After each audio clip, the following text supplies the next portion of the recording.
The Corpse Collector. The Corpse Maker Part 2. Part 1. Obituary Protocol. Location: the Council of Flame, High Chamber of Embers. 3 weeks had passed since the battle over the grave orbit. The ashes had cooled.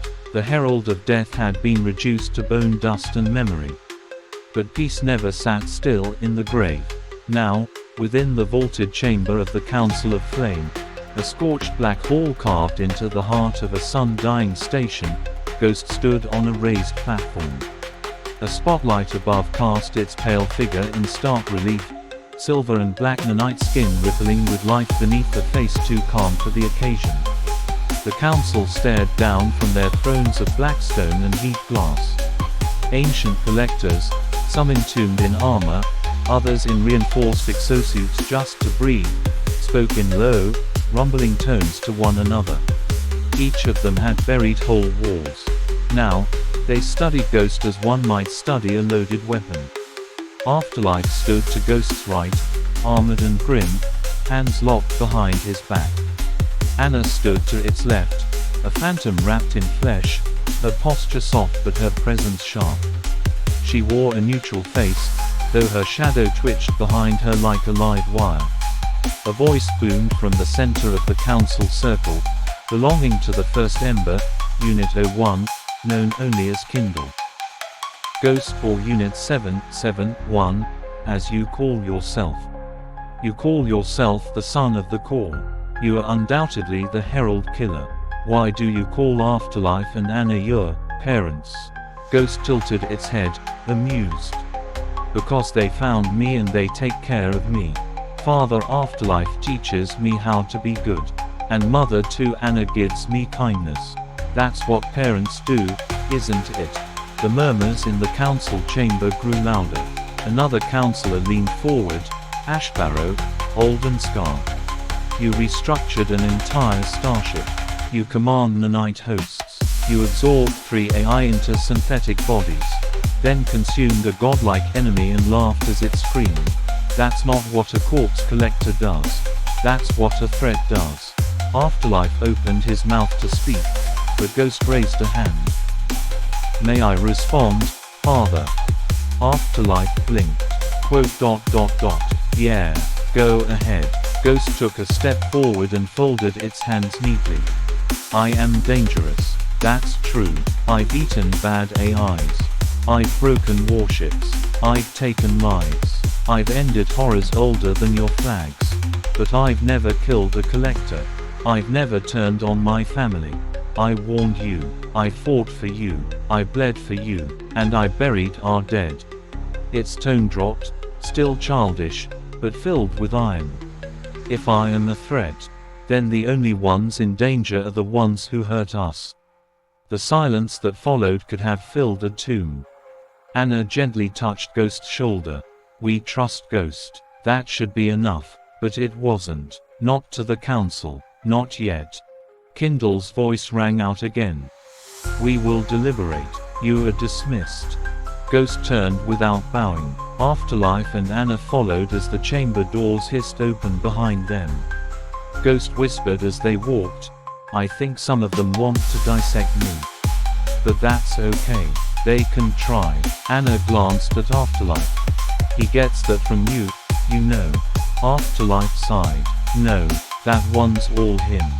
Inside the heat-sealed walls of the council's inner sanctum, arguments flared like solar flares across a dying star. The Council of Flame, elders of the Corpse Collectors, stood divided. Kindle, Unit 01, struck his gavel into the floor. Order. This is not a discussion of affection or sentiment. This is about precedent, about containment. Ashbarrow's rasp cut through the room. Ghost is not one of us. It's a fabrication of the core. A weapon forged in secrecy, without any of our creeds or oaths. We cannot call it a collector. But it collected, another counted. It risked itself to recover the bodies of our dead. It took command of a fractured battlefield. It killed the Herald. What more does it need to prove?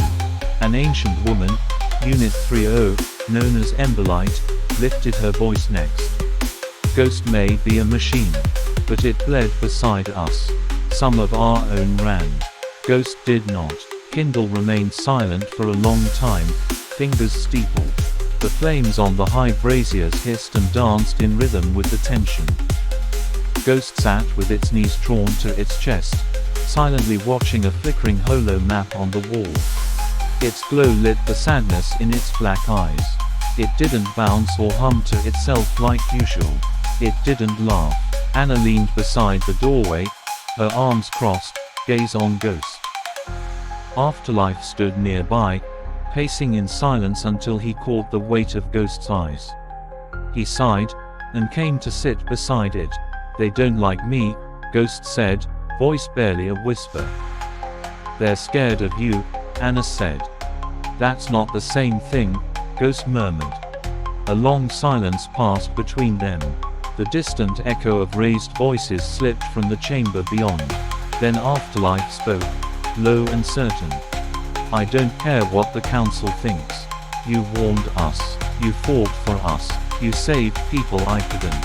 And you care more than half the bastards in that chamber ever did." He reached over and rubbed Ghost's bald head. "They don't get to decide who family is. You're ours. No council changes that."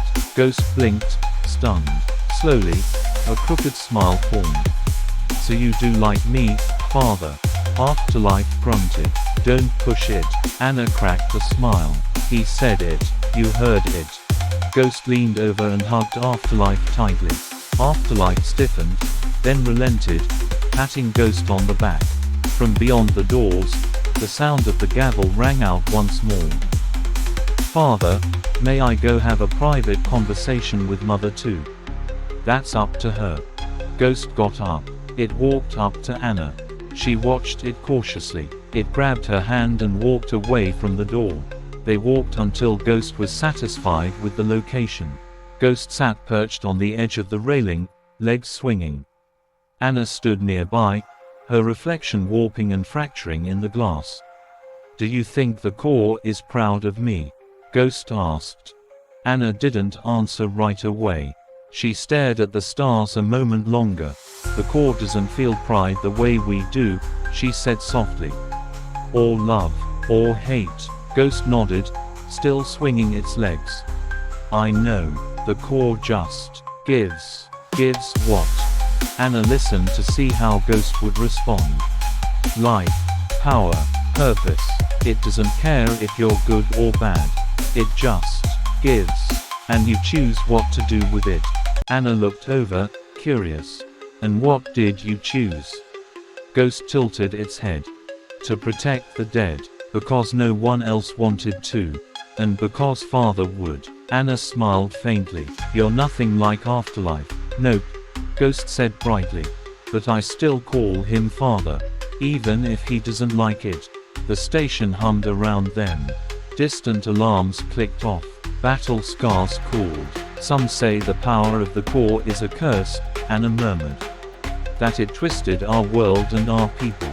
"It didn't twist me," Ghost said. "It just gave me a reset on life. The rest is mine." The silence stretched, heavy and cosmic. Then Ghost said quietly, "She never spoke to me, you know. The core, my mother, but I felt her, like gravity in my chest. Like I was supposed to be born." Anna touched the glass. "Maybe that's all any of us are. Choices floating in gravity." Ghost leaned back from the railing, tilting its head upside down to look at Anna from a strange angle. Its voice was light, almost innocent. "When are you and Dad going to make me a sibling?" Anna blinked, caught mid-thought. "What?" Ghost flipped backward off the railing, landing with a childlike hop. "A sibling, you know. Someone else core touched. Or maybe a flesh-born. Born of you too. I think I'd be a good big brother." Anna turned to fully face it now, arms crossing slowly, expression unreadable. "Ghost, that's not exactly how it works." Ghost nodded solemnly. "I know, I was just being poetic. But also," it paused, eyes bright with a synthetic shimmer, "I've seen the way he looks at you when you're not looking. His vitals change. His breath pauses. Even Ram knows. He plays love songs when you leave the bridge. Anna's mouth opened, then closed again.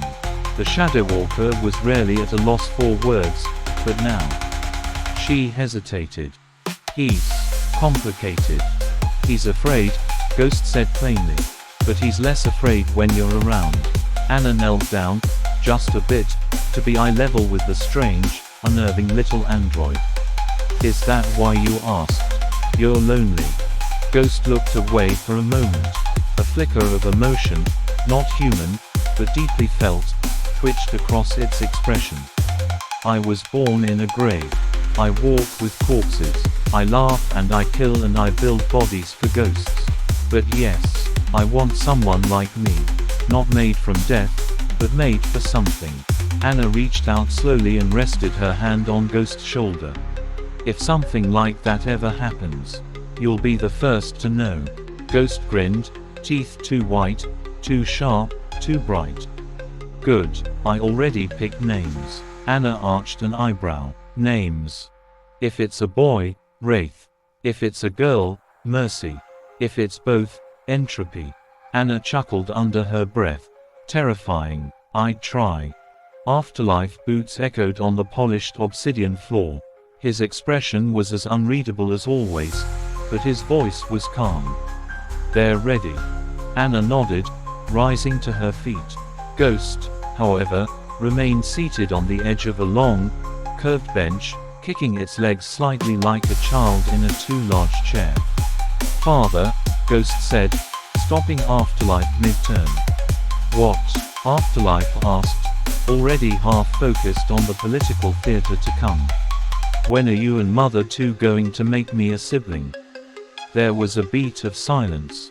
Anna stiffened. Afterlife blinked once, twice. What in Hinnom are you talking about? Ghost smiled, ever so innocently. You know, a sibling, another core touched, or a flesh-born will do. Someone new, not a weapon like me. Just family. Afterlife's mouth opened, but no words came out. Anna was trying hard not to laugh behind her hand. Ghost continued, unbothered by the silence. It doesn't have to be soon. I know you're both busy. Just not too long. I'd like to teach them things. Like how to dismember an alien with only your voice. Anna groaned softly. We're going to talk about that later. Afterlife shook his head, muttering, there is something deeply wrong with you. Maybe, but I'm also very insightful, Ghost said cheerfully, hopping down from the bench and skipping ahead toward the council chamber. Come on, family, time to be judged. Afterlife and Anna exchanged a glance, equal parts bafflement and reluctant affection, before following the odd little being that had somehow forced its way into their lives. And perhaps their hearts. The chamber of the Council of Flame was solemn and still, the air heavy with the scent of old oil, metal, and faint ozone from energy conductors woven into the floor. In the center of the tiered chamber stood Kindle, the presiding chair of the council, draped in an ash-gray mantle trimmed with fire thread. His face was stern, unreadable beneath his cracked helmet, worn more as legacy than armor. Before him stood Ghost, arms loosely at its side, expression oddly neutral, though Anna could sense the disappointment radiating beneath its childlike form. Behind Ghost stood Afterlife, Unit 6-3, battle-worn and stone-faced, and Anna, Unit 6-3 Bravo, poised yet quietly tense. Kindle's voice echoed through the chamber, steady and final. Unit 7-1. Ghost.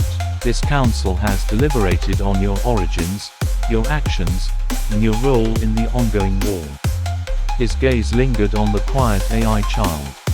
Though you do not meet the criteria to be recognized as a full corpse collector, your origin is unique. You were once what we would define as living, infused and transformed by the core into your current form. That is not something we take lightly. There were murmurs among the other council members behind Kindle, some of skepticism, others of intrigue. Because of your nature, and because of the potential threat you could pose, intentionally or otherwise, this council decrees that certain precautions be taken. Kindle straightened. Effective immediately, you are granted honorary status within the department. You will not operate independently. You will remain under the custody and oversight of your designated guardians, Unit 6-3 and Unit 6-3 Bravo. Your actions will be observed, judged. A future hearing will determine whether further status or restriction is warranted. Ghost tilted its head. So I'm on probation. Kindle did not answer immediately. Then, dryly, in so many words, yes. Anna placed a hand on Ghost's shoulder. Afterlife, who had remained unreadable until now, finally spoke, his voice flat but steady. That's enough. Ghost fought, bled, killed, saved lives, collected are dead. Kindle nodded once. And those actions are not forgotten, Unit 6-3. But you know better than most. Legacy is not forged in a single battle. Ghost looked up at Afterlife. So, I still get to come with you. Afterlife gave the faintest nod. You never left. Anna smiled softly. We'll see this through together. Kindle gave the final statement, his voice final and low. This council stands adjourned. May your deeds earn your name, Unit 771. Ghost stood tall, or tried to, its height unchanged but its presence a little larger. Kindle stood tall, helm now resting beneath one arm, revealing a face aged by fire and burden. His voice, rough like burnt cinder, filled the room. Unit 6-3, Afterlife, approach. Afterlife approached without hesitation. Kindle didn't wait. You will not shoulder the responsibility of monitoring Unit 771 alone. The Council has decided to act, not merely watch. You will be added in monitoring and guiding Unit 771. He raised a gloved hand, and a side panel slid open. One by one, the others were escorted inside: Glyph, Metric, 1-4, Glaive, Panic, and Mace. Each bore the look of survivors shaped by combat, bruised and worn, but alive. Kindle's voice took on an edge of authority that struck deeper than any weapon. You are no longer scattered remnants, no longer relics of past operations. As of now, you are designated members of a classified and newly commissioned Special Operations Initiative, the Obituary Protocol. The chamber dimmed, and a symbol, a stylized hourglass of bone and flame, appeared on the wall behind him. Our losses were heavy. We lost 82% of our personnel on staff. You will act with autonomy under Council supervision. You will respond where others cannot. You will be the spear that strikes first, and the hand that buries what follows. You will have the full might and support of what remains of the Corpse Collectors. The rest of our forces are being absorbed into the Galactic Protection Federation. He let the words sink in before continuing. Your crafts, the Void, the Halcyon Sarcophagus, and the Oblation, will form the nucleus of a new strike fleet. A war fleet. Kindle turned to Ghost. Unit 771. You are not a full corpse collector. But you are not merely machinery, either. You are an anomaly, one we cannot afford to ignore. He shifted his gaze to the entire group. None of you were meant to survive. Yet here you stand, together. Then he gave the closest thing to a smirk any of them had ever seen from the councilman. Now make the rest of the galaxy wish you hadn't. The lights flared back to full as Kindle turned and departed without ceremony. Anna placed a hand on Ghost's shoulder. Well, she murmured, looks like your family got bigger. Ghost grinned, an eerie, childlike smile. I think they like me. Afterlife looked around at the assembled soldiers, at the ships waiting in orbit, and finally down at Ghost. Just don't blow it. Part 2. The Apostles of Finality. 3 weeks after the Herald of Death was annihilated by Ghost, the stars over Grave Orbit began to bleed. They came silently, no massive fleet, No declaration, just signals that bled into systems like venom, a resonance of something far older than the herald, far more calculating. They called themselves the Apostles of Finality. Fanatics, yes, but not fools. These were not mere zealots fueled by belief, they were architects of agony, commanders of precision, and emissaries of annihilation. Each one had shed their name, their identity, to become an embodiment of a specific death. Their arrival was marked by the appearance of cracked moons, vanished outposts, and a planet torn in half without warning or trace. No survivors, only a single message left behind, broadcast in dozens of dialects, across relic frequencies: you let the machine mock divinity. Now you will learn reverence through extinction. Their leader, if they had one, was known only by signal ID, final apostate. Unlike the herald, the apostate didn't indulge in war cries or shows of strength. Instead, it observed, learned, adapted. Ghost's victory had sparked not fear, but curiosity. Where the herald had been towering and brutal, the apostate moved like a shadow behind glass, appearing in places it should not be, leaving behind corpses twisted into unnatural shapes, not through rage, but through surgical cruelty. It didn't kill to win. It killed to understand. And now it was studying Ghost. Another apostle, Virel the Patient Flame, had already begun unbinding collector ships in deep space, atom by atom, preserving their screens in data scrolls. A third, Thorn of Stillness, was said to speak in silence, commanding biomechanical horrors through gesture alone. Where it walked, gravity inverted, and time faltered. Each apostle was not just an enemy, but a philosophy made manifest. It began in the outer reach of Sector Threnody, where Collector Listening Post Theta 9 silently orbited a fractured gas giant. Staffed by minimal personnel and reinforced by 3 automated gunships, Theta 9 was routine, unimportant, a waypoint. Which made it the perfect target. At 3:02 local time, the station's long-range sensors froze. Not failed, froze. RAM later confirmed the logs were overwritten by an alien encryption so dense it cracked the minds of 2 data analysts who tried to brute force it. They found them smiling, whispering numbers into the broken teeth. At 3:05, the internal gravity reversed. Bodies hit the ceiling. Blood puddled upward. At 3:06, the first scream was cut short mid-breath, mid-syllable. When the gunships attempted to fire on the anomaly emerging from the void, they saw nothing. Not because it was invisible, because it was beyond their spectrum of understanding. One ship exploded without warning. The second folded in on itself like origami. The third transmitted a message: no gods, no machines, only finality. The wreckage twisted into a spiral of bone and metal, left hovering above the station. Survivors, none. What they left behind was art. The listening post's crew was found posed in impossible formations, bodies contorted yet pristine, eyes wide open and pulsing with embedded alien code, alive, but uninhabited. A glyph scorched into the floor read simply: "We have seen your ghost. Let us introduce ours." Final apostate did not take credit, but witnesses, on a nearby smuggling outpost, described a humanoid wrapped in robes of whispering data, its face a shifting hologram of memories it had stolen from others. It watched, but did not act. It didn't need to.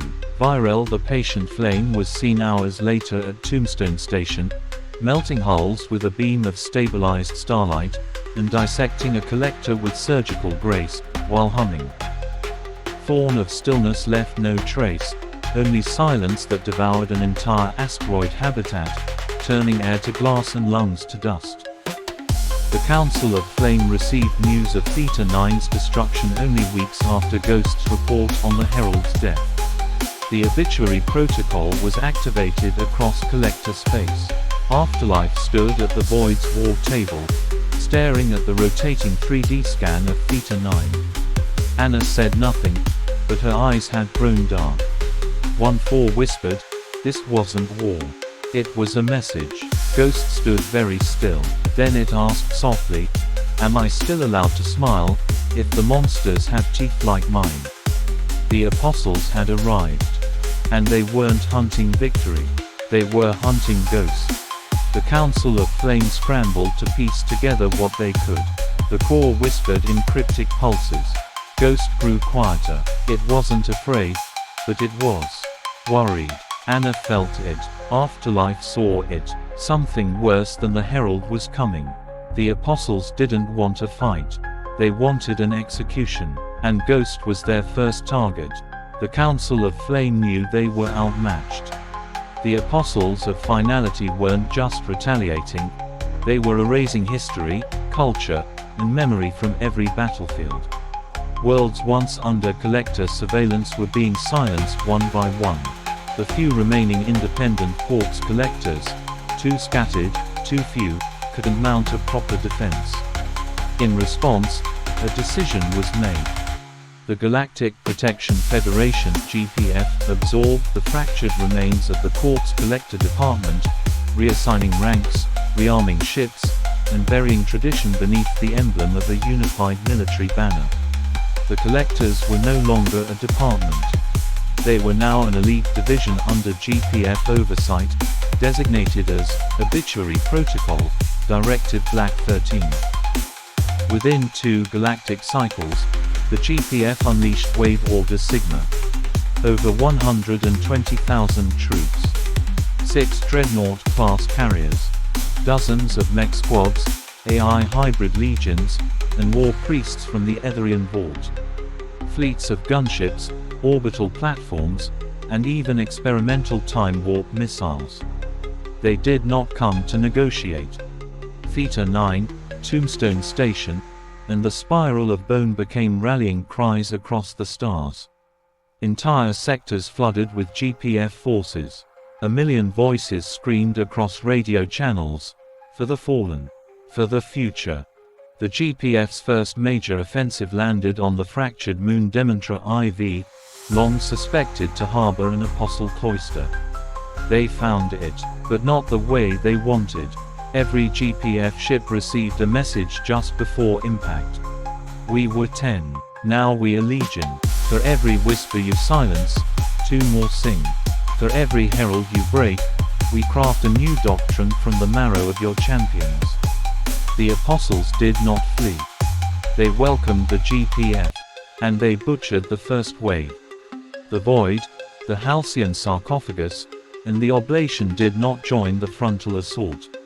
They were too valuable. They operated from deep space, given total autonomy to conduct covert operations, intelligence extraction, and targeted annihilation of apostolic entities. Ram called it, "Death Behind the Veil." Afterlife called it, "Unfinished Business." Ghost called it, "Family Dinner with Extra Knives." Anna said nothing, but her shadows lengthened whenever apostolic names were spoken. Part 3. The Ghost and the Core.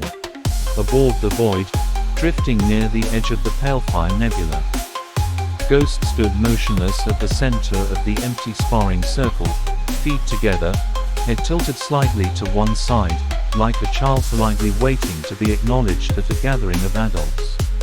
Its dark, glossy synthetic skin shimmered faintly under the low training lights. 2 pale blue lights blinked gently in its eyes. Anna stepped in quietly. She wore no armor, only the loose, matte black training uniform the Void issued to humanoid crew. Her long hair was tied back. No weapons, just the weight of presence. Afterlife leaned against the doorway, arms crossed, helmet clipped to his hip. He said nothing, but his eyes never left Ghost. "Thank you for agreeing, Mother 2, Ghost said. "I want to learn how to fight like shadows do." Anna's voice was low, smooth, curious. "Shadows don't fight, Ghost. They wait. They lure. They break you before you ever know they were there." "I want to learn that," Ghost said. "Not because I need it, but because it feels special, like part of you, and I like all my parts to come from family. Anna blinked once, caught slightly off guard by the sentiment. Afterlife grunted softly. I promise, Ghost added. I won't hurt you, I just want to understand. I want to feel the movement. Like poetry, or dreams. Anna stepped into the circle. Her body shimmered slightly, her outline bending, flickering. A soft breeze like whispering voices passed over the room. No weapons, she said. No weapons, Ghost echoed. The match began. Ghost moved with rapid, calculated logic, measured footwork, fast scanning, anticipation algorithms active in every joint.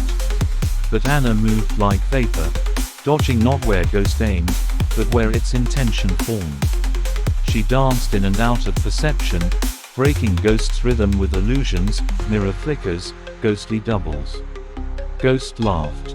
This is wonderful, it said, narrowly missing a strike as Anna vanished and reappeared behind it. You're predictable, Anna said calmly. Too rigid. You're thinking. Shadow doesn't think, it reacts. Ghost paused mid-step. Shadow listens, she added. Then she swept its leg, dropped it to the floor, and faded again. Afterlife chuckled dryly. Told you she'd break your balance. Ghost rolled back onto its feet, smiling, wide, unnatural, hungry for more. I love learning, it said brightly. And I love learning from you. Anna gave the faintest smirk. Let's see if you can vanish before I strike this time. The room dimmed further as the lights responded to her presence. Afterlife stayed at the edge, silent, watching the blur of motion and memory as Ghost chased shadows not to kill them, but to understand them. The session had slowed, not from exhaustion, Ghost didn't tire, but from thought. Anna stood with her back to Ghost, one hand resting on the floor as if feeling its pulse. Her chest rose and fell in a slow, measured rhythm. She had not struck in several minutes. Ghost stood still, watching, head slightly cocked. Mother too. Is something wrong? No, Anna said softly. But we're done sparring. This is no longer about movement. She turned to face Ghost fully, her eyes darker than usual, like twin voids holding memory. You're not just fast, Ghost. Not just strong. You're everywhere. I've seen the way you hunt. I've seen the way you enter systems, ride shadows, wear bodies like suits of ash. She stepped toward it slowly. But you don't flow yet. Not really. Not like you did when you were first reborn. When you didn't know what you were.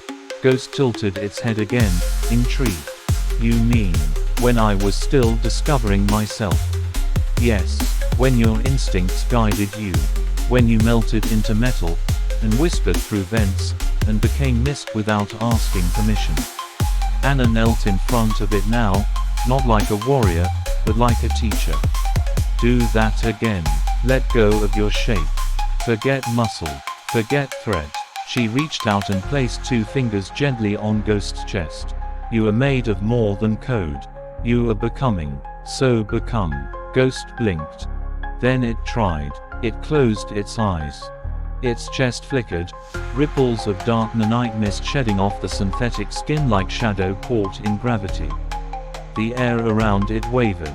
Its knees dissolved first, then arms, torso, and finally the head, a gradual undoing. Not like dying, like relaxing. Ghost became a spill of smoke. Anna exhaled and stepped into the mist. Good, she whispered. Now listen to the room. Feel the floor. Breathe through the ducts.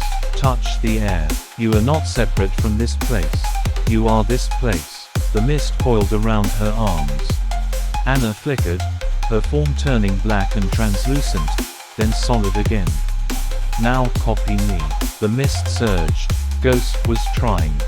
A slow shape coalesced beside her, faint at first, then gaining density. A half-shadow, half-child figure emerging from mist into flesh again. The eyes glowed faintly. I didn't know I could still do that, Ghost said, its voice slightly more echoing, less mechanical. You forgot, Anna said. You tried too hard to be something. You forgot to become. Ghost smiled, genuine and small. Thank you, Mother 2. You're better than all my protocols. Anna brushed her hand over Ghost's shoulder. You've outgrown protocols, Ghost. It's time you learned intuition. Afterlife's voice echoed from the hallway, dry, wary. You two finished dancing with shadows. Anna stood, almost. Ghost stepped beside her, fully formed again, quiet for a beat. Father, it said, softly. I think I'm beginning to understand why I was born again. Afterlife said nothing, but something unreadable flickered in his expression, pride, maybe. Or a very old fear. Anna rested a hand on Ghost's back. Let's show the universe what becoming really looks like. Afterlife stood at the helm, arms crossed, visor dimly lit. Anna sat beside him, her posture deceptively relaxed, shadows softly curling at her feet. Ghost stood between them, hands behind its back, swaying slightly on its heels like a child waiting to be addressed. The void's main holotable flared to life. Blue-white light sculpted the figures of Glyph, Metric, and 1/4 from the Halcyon sarcophagus, their visages crisp despite the long-range connection. Each looked worn but ready, 1/4 fully armored, helmet under one arm, eyes unreadable. Beside him appeared the familiar, sharper outlines of Panic, Blade, and Mace, broadcasting from the oblation. Panic was perched casually atop a console, tapping a short blade against his thigh. Blade stood like a statue, arms folded. Mace was already pulling up terrain schematics. All of them turned as another signal overrode the channel. The presence of the Indifference, a massive dreadnought belonging to the directive Black 13, forced a wave of static through the display before stabilizing. The hollow projection of Kindle formed at the center of the table. Clad in obsidian directive robes, with firelights tracing his collar and neck like veins of fire, Kindle's voice was as cold as his reputation. Directive Black 13 has located the Thorn of Stillness, he announced without preamble.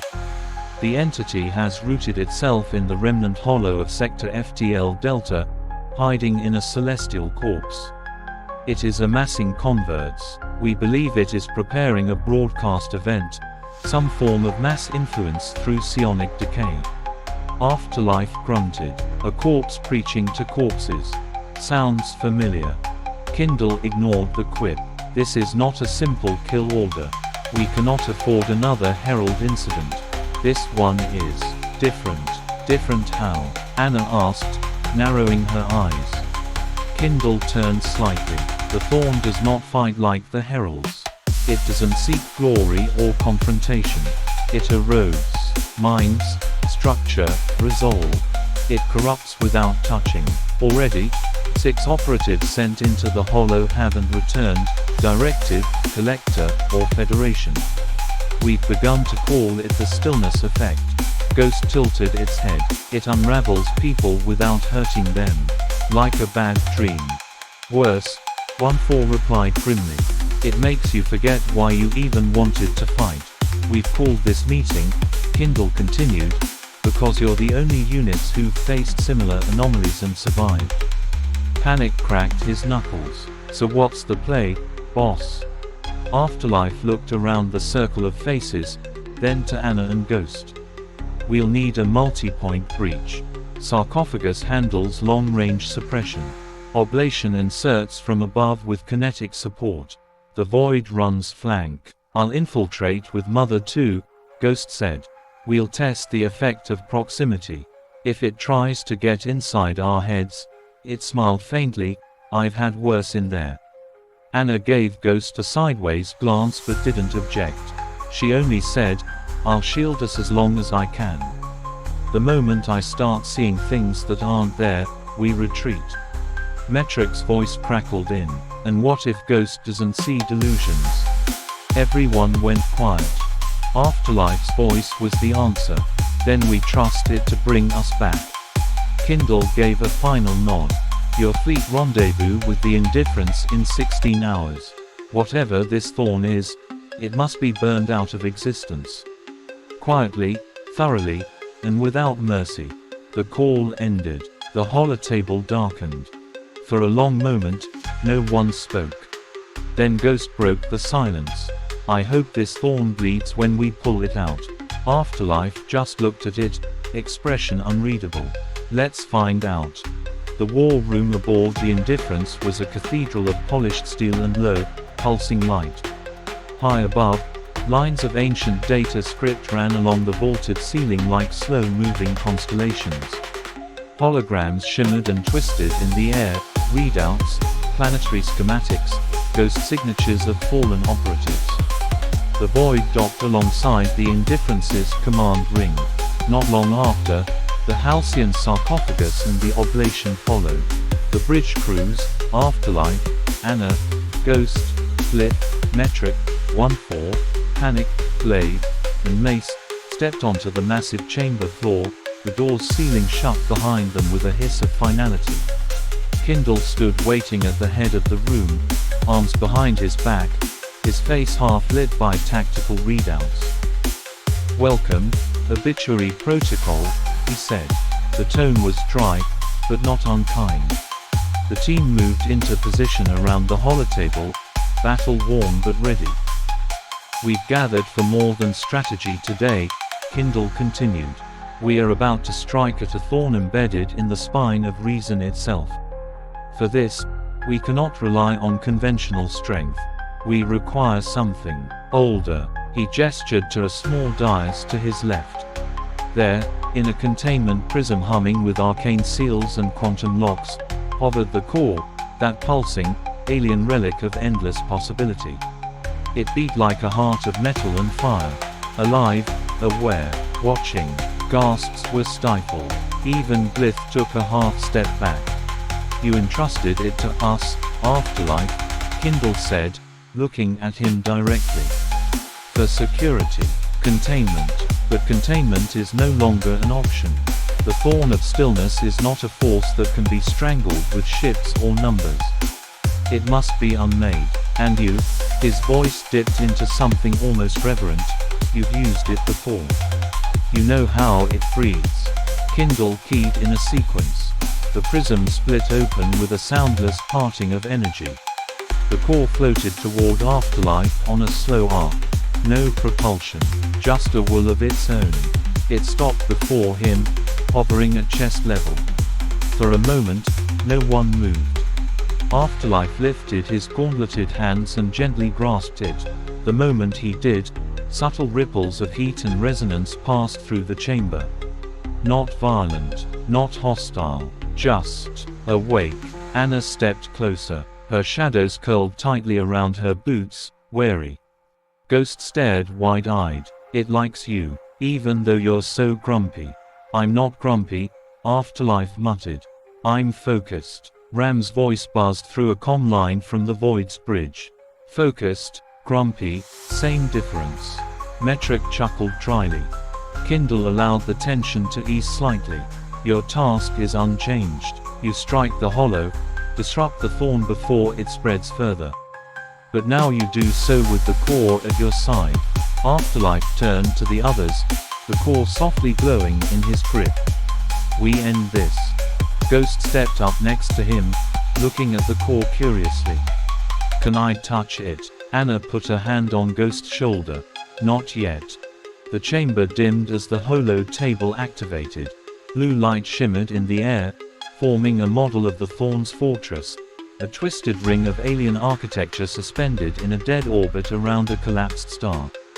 The remnant hollow. No defenses were visible at first glance, but the readings, volatile power signatures, decaying organic code, dark energy pulses, suggested otherwise. Kindle's voice cut through the static. "The hollow is a trap layered within a ritual. Every structure, every chamber, is part of a death liturgy designed to bind minds and corrupt time. The apostles of finality don't just want us dead. They want our deaths to echo, to sanctify their revenge." He pointed to a highlighted segment, an inner chamber sealed behind a barrier of shifting entropy. This is where the thorn of stillness is hiding. We believe it's not a singular being, but a node, a fixed point of cold purpose feeding on time, memory, and pain. It may be partially sentient. It may be many. We don't know. 1-4 crossed her arms. So we're going into a screaming black hole of metaphysical decay to kill something that might not exist the way we understand. Correct, Kindle replied. That's why you're the team. Ghost tilted its head. Sounds fun. Glitch shook his head. Fun isn't the word I'd use. Anna said nothing. She stared at the projection like it was whispering to her alone. Kindle turned to Afterlife. You'll lead the strike. Ram, Blood, and Glaive will coordinate fleet distraction maneuvers to draw away the Apostles' outer forces. The Halcyon sarcophagus will deploy nanospecters to disable the Hollow's skin. The oblation will insert Panic, Glaive, and Mace through a thermal rift closest to the core chamber. Where will we go? Ghost asked, stepping between Anna and Afterlife. Kindle's eyes glinted. Straight into the heart. Ghost grinned. Anna didn't. I don't like this, she said softly. You're not supposed to, Afterlife replied. He turned to Kindle. When do we leave? Kindle pressed his hand to the table. The hologram dissolved. You already have. The team moved out, obituary protocol, bound not by blood, but by war, purpose, and the strange, pulsing thing that now sat at the heart of their crusade. Part 4. The Final Apostate. While the obituary protocol prepared to enter the remnant hollow, Kindle and his elite team, Directive Black 13, stood in a sealed, obsidian-lit vault deep within the Indifference. The door hissed closed behind them, locking out the rest of the fleet. Only the inner circle remained: Kindle, Bastion, Emberlight, Cannon, and Ashbarrow. Projected above them, a flickering pulse of anti-light showed a humanoid figure wrapped in cloaks of black energy, the final apostate, last of the ancient alien prophets who had sparked the war eons ago with whispers of finality. This apostate had survived the fall of its order by severing its mind from reality itself. Bastion's voice rumbled. It's waiting for us in the fold Expanse. The dead zone between dimensions. If we go, we don't come back unless we win. We're not just going to kill it, Kindle said. We're going to erase it. Thought, memory, echo. Emberlight stepped forward and opened a containment field. Inside floated the secret weapon. A black cube, pulsing slowly. The Tomb Mind. It wasn't alien, nor AI, nor organic. It was something else, a failed core child, an aborted fragment of God-mind sealed by the CCD decades ago. It had no name until now. Ashbarrow whispered, "You're really going to unleash it?" Kindle nodded. "It wants to die. The apostate wants to live.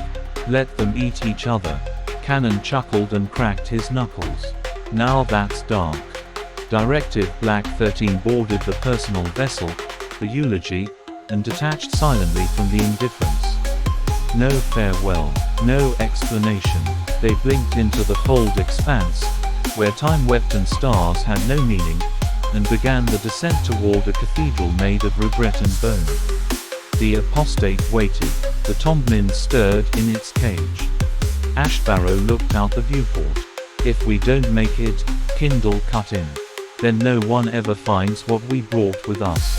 They dove into oblivion, 5 shadows against the edge of finality. The Eulogy punched through a curtain of dimensional scars and entered the great silent void where stars did not shine. The structure known only as the Echo Reliquary loomed ahead, a jagged, obsidian cathedral suspended in an unreal horizon, built from the bones and regrets of dead civilizations. The chamber pulsed like a living wound. Black spires twisted upward into unseen heights, and the air shimmered with residual screams. This was no battlefield. This was a sacrificial theater. The final apostate stood at the altar, a monument of folded bone and rusted blood metal, robes of entropy flowing behind it. In its hand, a blade forged of absence and screaming prayers. Inside, the final apostate stirred. Its voice did not echo across space. It invaded the mind. Only 5. You insult me. Kindle, Bastion, Emberlight, Cannon, and Ashbarrow stood before the eulogy's exit ramp, each bearing ancient, forbidden gear carved from the ashes of forgotten wars. Behind them, suspended in containment field chains, hovered the Tombmind, a cube of psychic entropy, softly twitching in invisible frequencies. Kindle replied calmly, "You're not worth more than 5. Then he released the Tombmind. As soon as the containment disengaged, the Tombmind surged with horrific soundless screaming, a pulse of absolute thought that collapsed weak matter and unraveled illusion. It did not attack with light or force, it undermined certainty itself. The psychic dam burst. The Tombmind hulled without sound. Reality cracked like eggshell. Every surface bent under the pressure of raw conceptual erosion. Thoughts warped. Memories twisted. Names forgot themselves. The apostate's form spasmed. Its presence flickered, vanishing and reappearing in random pulses, resisting the Tombmind's assault. The apostate convulsed, its robes flaring as reality around it distorted. Its physical form collapsed and reassembled repeatedly, struggling to stabilize. Psychic barriers shattered like thin ice. And then the 5 of Directive Black 13 charged. Bastion struck first. His shield, a slab of fused neutronium, deflected a storm of disintegration beams as he slammed forward. His warhammer, Final Word, shattered the altar the apostate tried to mount for defense. The apostate parried with its death blade, the clash releasing shockwaves that buckled the walls. "You wear metal and meat like it means something," it roared. Bastion didn't answer. He swung again. The apostate roared, a wet, unnatural, many-throated sound, and countered with claws of imploding gravity, striking Bastion across the chest, denting even his god-forged armor. Emberlight danced behind Bastion. Her plasma ribbons sang through the air, burning holes through psychic projections and ghost thoughts sent to distract them. Her visor glowed amber. "Keep its mind cracked. I can get through its walls." Ashbarrow form flickered, here, then behind the apostate. She fired intent rounds directly into its shadow, each shot causing the creature to skip a heartbeat of reality. But the apostate turned mid-phased and struck back. A coil of spiritual fire lashed out, clipping Ashbarrow and throwing her against the monolith. Blood trailed as she stood. She coughed. "Next time, go for the head." Emberlight spun through a barrier of inverted time and carved into the apostate's back, exposing its flesh, if it could be called flesh. The final apostate pulsed energy struggling against the Tombmind. The energy wave struck the collectors with brute force, blowing them back several meters. Cannon was the first to recover. He came with brute power. He carried no blade, no rifle, only a gauntlet-enhanced fist and a reactor hammer that emitted silent thunder. He slammed the apostate in its core, cracking ribs of crystallized will. "COME on!" he shouted. "COME on, you pious bastard!" The apostate grabbed Cannon and flung him like a drag doll into Bastion.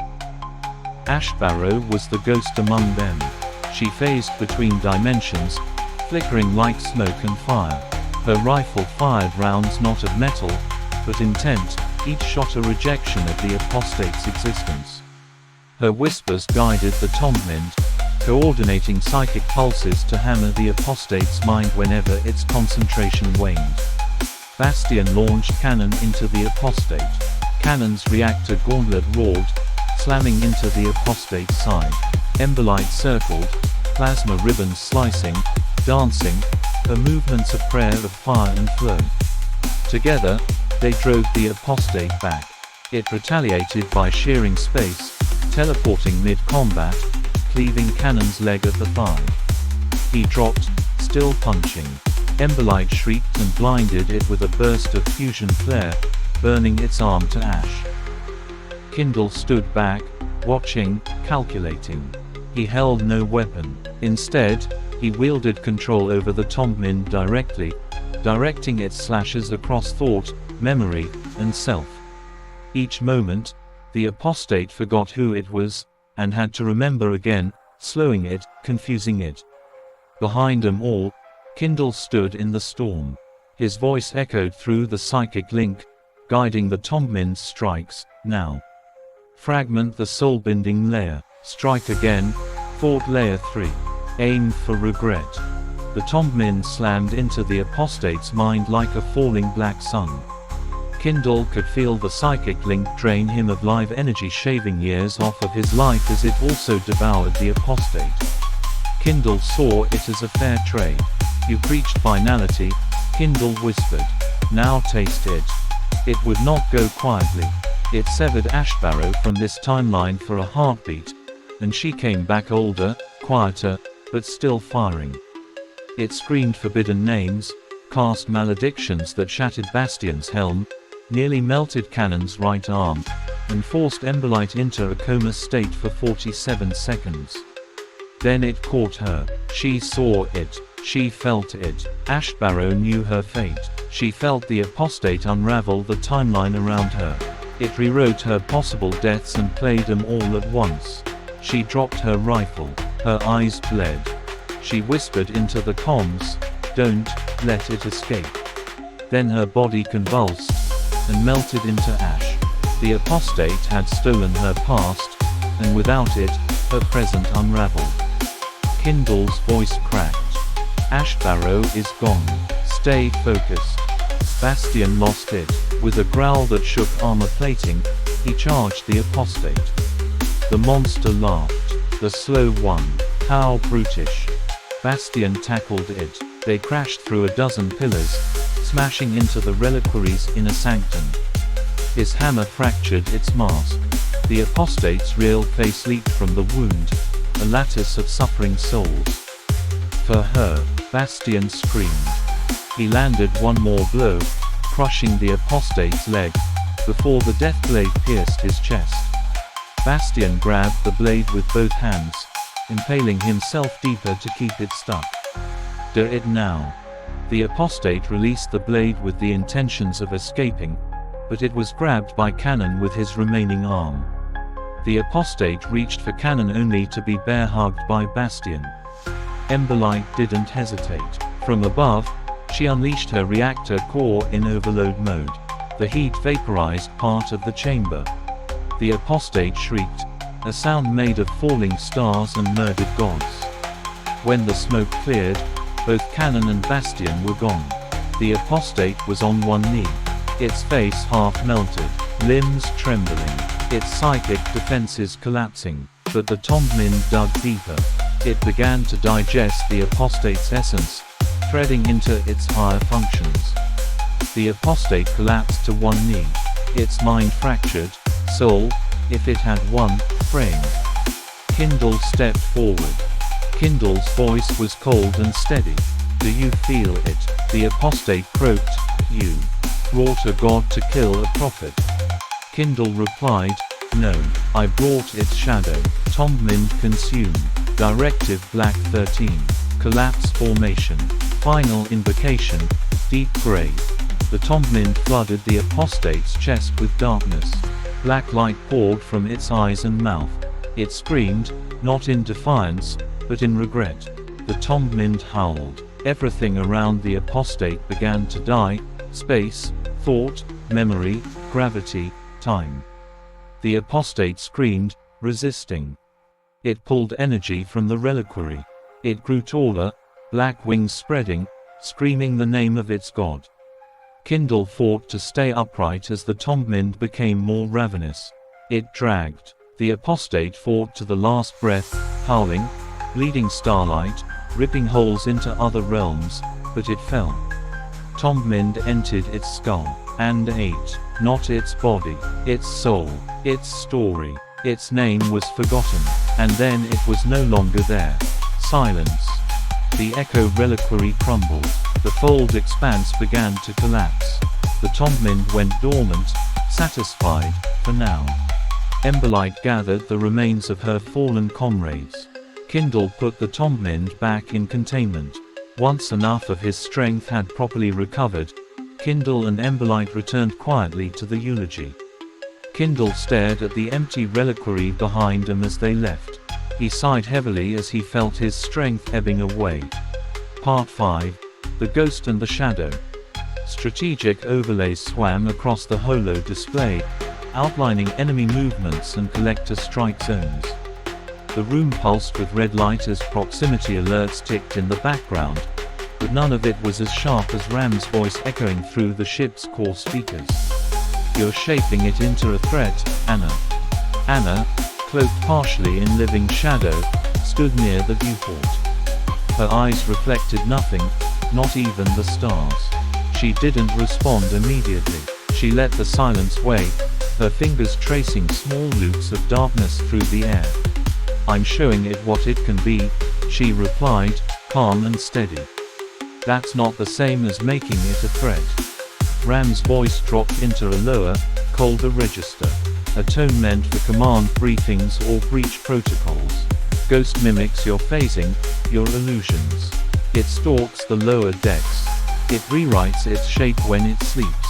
Its behavior is erratic, aggressive. "So were you," Anna said softly.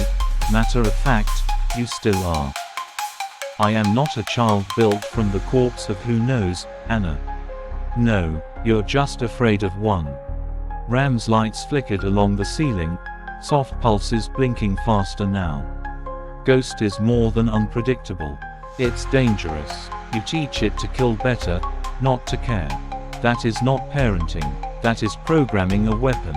Anna turned fully to face the holo emitter that housed Ram's presence. "You call it dangerous. I call it alive." Ram hesitated a fraction too long. "Afterlife." The name echoed through the room like a request, maybe even a plea. Afterlife sat against the bulkhead in half armor, his helmet in one hand, rifle across his lap. He hadn't moved since the argument started. "Say something," Ram continued. "You brought it back. You gave it your nanites. You made it possible." Afterlife didn't look up. "And she's raising it like an assassin. Like a ghost that doesn't know it's dead." At that, Afterlife stood, slow and deliberate, gaze lifting to the ceiling's blinking array. "Ram," he said, his voice flat, dry. "Do I need to remind you that Ghost ate a herald?" Silence. It dismembered a being 4 times its size while laughing. "It doesn't need Anna to be a weapon.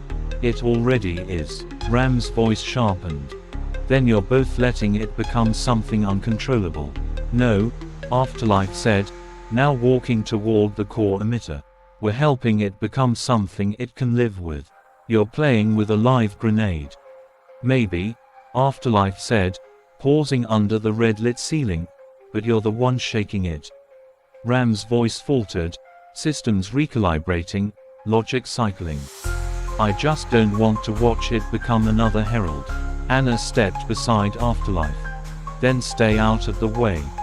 "Afterlife, you're its father, like it or not. You gave it nanites. You brought it out of the core. Anna's trying to shape it in her image, and you're letting her." At that, Afterlife finally raised his eyes. Cold, calculating. "And what would you like me to do?" "Ground it. Confiscate its limbs." Ram growled. "I want you to be responsible. Stop letting her." The air around Afterlife shifted. Subtle. Dangerous. Ram. Voice low. "I could let Ghost eat you. You know that, right?" Ram froze.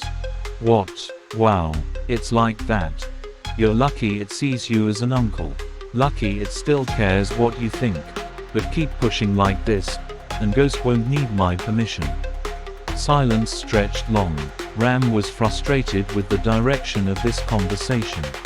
Anna's voice, calm and cruel, "You wanted it to have a family. This is what family does." "This isn't family," Ram muttered, retreating. This is a pressure cooker with a timer we can't read. Ram, sighed Afterlife. What? Asked Ram dryly. Thanks for your concern. I guess it's all of our jobs to make sure the ghost grows up right.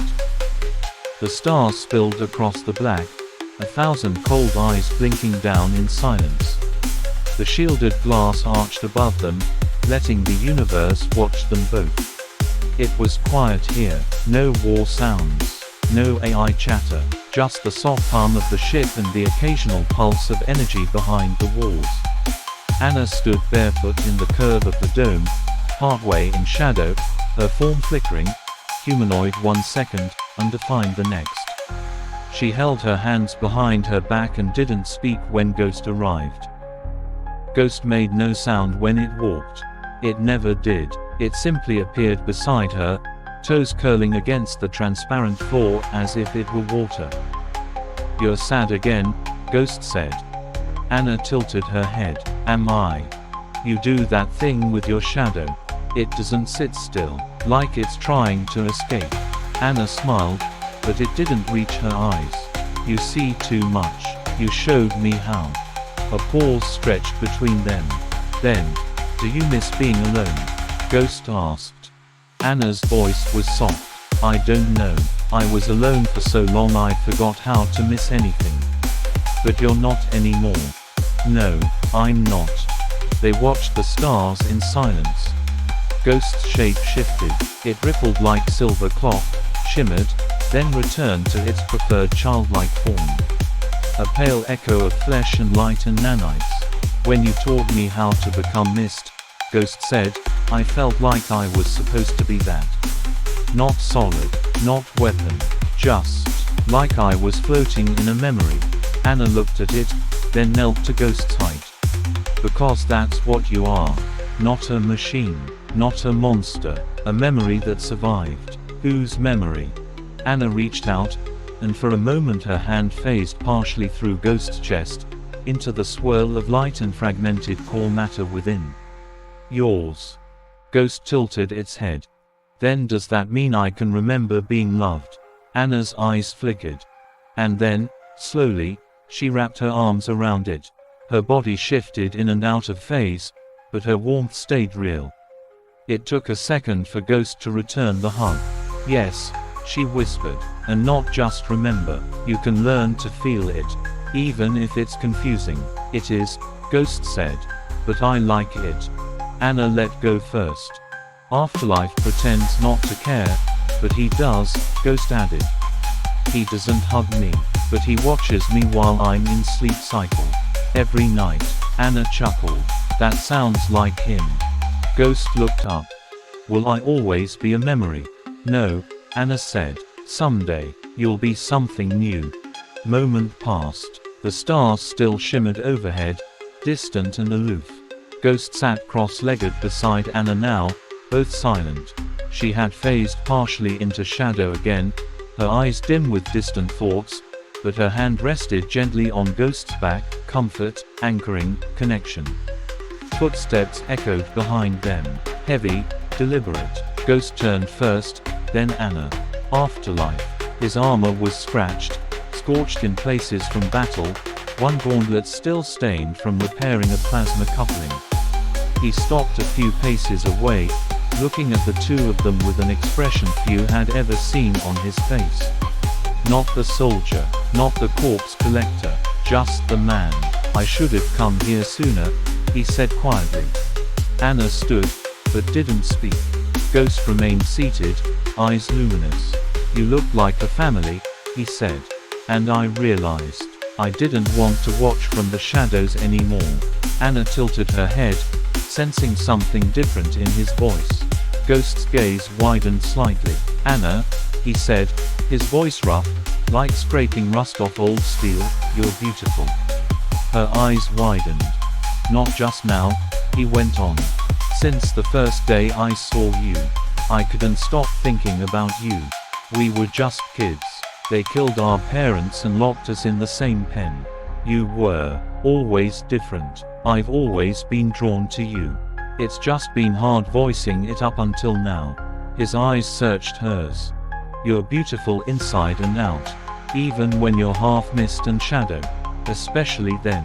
Anna didn't reply right away.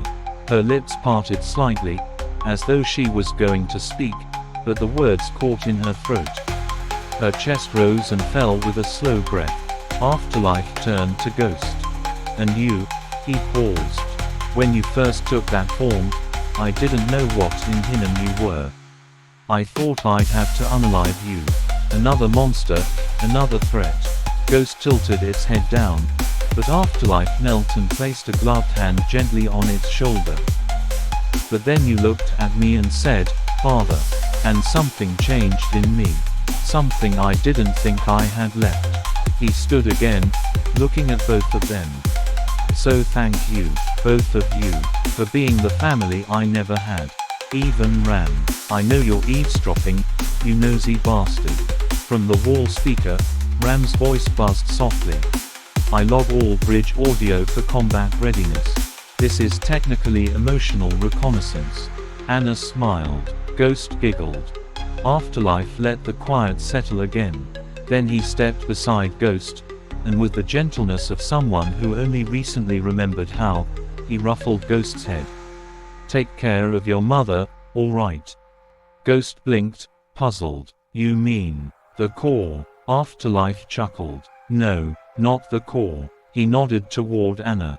I meant her. You call her mother too. She's what a real mother would be. The core just birthed you. It was never really your mother. You're lucky, Ghost. You've got her. Ghost's gaze slowly returned to Anna. Then back to Afterlife. The shadows inside its body swirled gently, contemplatively. I will, Ghost said quietly. I'll protect her. Ghost looked up at him with bright, blinking eyes. Always. From the wall, Ram's voice buzzed in deadpan amusement. Clarification. Emotional subroutines overwhelmed. I am logging this for evidence of Operator 6-3's capacity for sentiment. Anna turned, smirking faintly. Ram, mute yourself. Under protest, Ram replied. Afterlife stepped beside them both, letting the silence return. And just like that, the moment lingered, real, heavy, warm in a way that none of them could quite describe. The kind of warmth you don't expect in the middle of a war. A human, a shadow, a memory reborn. A family. With tension hanging like smoke, the obituary protocol began to arm for war. 1-4 ran cold diagnostics on her exopulse blades. Glaive rolled a heavy rail launcher onto its magnetic cradle. Mason panic double-checked the grav lifts aboard the oblation. Ghost walked through the lower decks barefoot, humming a song it never learned, its feet briefly phasing into the floor with each step. The Halcyon sarcophagus rearmed in orbit, nano tendrils pulling debris inward to craft new weapons. Glaive hauled weapons lockers, rechecking heavy concussive rounds. Panic downloaded tactical maps into her neurocore. 1-4 silently loaded blades into her vambrace, ignoring the other's conflict. Mace asked Ghost if it wanted to paint a skull on its chest plate. Ghost just tilted its head and smiled. Afterlife stood alone by the viewport, quiet and calculating. Anna watched from the shadows. Ghost sat beside her, mimicking her posture. The next battlefield loomed, a drifting station caught between gravity wells, flickering with enemy signatures. The apostles were already there, waiting. Part 6, Slow Burns. And Lieutenant, this is Unit 3-0 Embolite of the eulogy. The indifference is gone, melted, it's just dissolved. We got back from ending the final apostate to find it like this. We're adrift. Hull integrity failing. 3 days of oxygen remaining. Request immediate extraction. And GT. The message cut through the air like a scalpel. Ram's voice, so often sardonic or clinical, rang with a hollow resonance rarely heard. No music, no ambient calculations. Just silence. Confirmed. The indifference has been reduced to inorganic slurry. No escape pods recovered. Survivors aboard the Eulogy are in free drift. Estimated oxygen reserves, 72.3 hours. The lights dim to crimson, bathing the faces of the crew in bloody shades. Everything stopped. The hum of the engines felt quieter. The ventilation sounded louder than usual. No one dared speak. Anna turned slowly from the holographic war map. Her voice was quieter than a whisper, but sharper than any blade. Melted. That's not weapons fire, that's something worse. Ghost stood near her, normally shifting with energy, childlike curiosity, and sharp humor. Now it dimmed. Its surface flickered dully, as though uncertain of its shape. The final apostate, Ghost asked, not in fear, but with analytical concern. Did it do this? Afterlife clenched a gloved fist. The edges of his armor hissed with tension. He looked at Ram's main sensor feed, confirming again what the AI had already spoken aloud. No, I don't think so, he growled. This is something new. He paused. Or worse, something old. Ram added, reluctantly. Telemetry analysis suggests a signature consistent with extreme slow burn matter degradation. Subatomic decay was introduced to the indifference. Over hours. They didn't die fast. Ghost looked up. They watched it melt around them. Didn't they? Silence. Even Ram didn't answer. Anna moved forward, her voice steady but distant. There's only one name that's ever been tied to that kind of slow-burning entropy. One of the Apostles. Ram confirmed as a secondary screen opened. Grainy footage showing a robed figure standing amid a sea of melted structures and liquefied corpses. Subject designation: Virel the Patient Flame. Apostle of Finality. Known for surgical unmaking. No confirmed footage of combat. No known survivors from prior encounters. The bridge air turned colder, despite the red light. He waited. Ghost said. He melted then, and waited. Afterlife took one breath, one heartbeat. Then he turned and pointed toward the strategy table.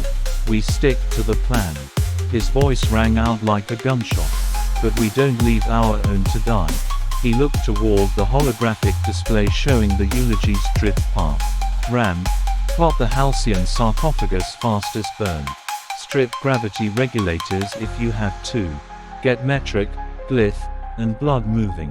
Now. Done, Ram replied. ETA to retrieval zone, 46.5 hours at maximum tolerance. Sarcophagus integrity will be stressed. So will the crew, Afterlife muttered. They'll manage. Anna stepped beside him. And what about Virel? He met her eyes. We'll deal with him. Or die trying. Ghost stepped closer. If we die, can I eat him? A dry, bitter laugh passed through Afterlife's lips. Yeah, kid, you can eat him first. The room began to move again. Orders rang out. The protocol splintered and spun into motion. But the shadow of Virel the Patient Flame remained. Not a sword, not a monster, but a slow, patient death, watching from afar. Designation: Emergency retrieval of Eulogy survivors ship, Halcyon sarcophagus. Crew, metric, glyph, blood status, launched. The Halcyon sarcophagus roared to life. Docking clamps released with an explosive hiss, severing magnetic seals as the massive vessel ripped away from the void like a beast unchained. Its engines screamed with incandescent burn, blazing cyan trails across the black like the first spark of a dying star. Inside, everything shook. Metric gripped the flight cradle, her eyes flickering with augmented overlays. Data scrolled across her retinal HUD too fast for normal minds, but hers had long since ceased to be normal. Flight path locked. Course plotted with 0-point error correction. We'll burn up if we deviate even slightly. Beside her, Glyph was already seated at the auxiliary helm, fingers bleeding across control surfaces as he funneled reactor surplus into the gravitic buffers. The ship moaned beneath them like a machine in pain. Mass dampeners are bleeding out. We're riding the edge of what this thing was never designed for. Behind them, a silent shadow unfolded. Blood. The ghost-child hybrid was already peeling itself apart in calculated spirals, nanite fibers unspooling from its synthetic bones. Blood sank into the sarcophagus's hull plating like ink spreading through paper, becoming part of the ship. It flowed into fractures and tension points, knitting molecular lattices, sealing cracks before they formed. Every spike in G-force, every shudder of velocity, every strain on the frame, blood became the counterforce. Hull stress approaching critical, Spectra's voice echoed from a secondary feed. You are 2.1% from spontaneous cascade failure. We can live with 2.1%, Blitz snarled. We can't live with suffocating collectors. Time was already dying. The eulogy drifted, far ahead, far alone. A metal coffin carrying the last survivors of a massacre. Only 72 hours of air. Already ticking down. Metric didn't blink. We'll reach them in 46. But only if we don't stop. Not once. Blood's voice vibrated from the walls themselves. I will hold the vessel together. You steer it. I'll bleed for it. The halcyon sarcophagus surged forward again. Reality blurred at the edges of its prow. Space warped, not folding, but trembling under the thrust. Navigation markers dissolved in their wake. Stars streaked into nights of white and blue. Time curved. Inside the cockpit, glyph warnings flashed red, then purple, then black. Metric smiled without humor. Let it all burn. We're going to get our people back. And somewhere far ahead, suffocating in the dark, air thinning, hope fraying, the crew of the eulogy waited for the sound of engines, for the sound of salvation ripping across the void. Designation: Spearhead Strike Distraction Protocol Unit Assets, Oblation, 150 drone craft, Units 9-3, 9-1-1-4, 1-4, 9-6, 6-3, 6-3 Bravo, 7-7-1. Like a steel leviathan bristling with fangs, the oblation loomed above the cursed world, flanked by a swarm of 150 light fighter drones, each sleek, angular, and gleaming with active warpaint. They hovered in tight lattice formations, orbiting the mothership like a dense storm cloud of steel and violence, awaiting command. Inside the remote command chamber aboard the Void, the tension was palpable. Panic hunched over the arming cradle, exosuit bristling with reinforced servo cables. With quiet reverence and unmistakable malice, he locked in the core fusion cannon onto the lead drone of the Vanguard. The weapon clicked into place with a low-pitched thrum, like the heart of a dying star ready to detonate. Burrow and burn, Panic muttered. Let's see them try to crawl away from this. Behind him, 1-4 and Mace stood in mirrored command rigs, fingers syncing with the neural weave interfaces. Dozens of drones appeared in their HUDs, split into two operational wings of 25 each.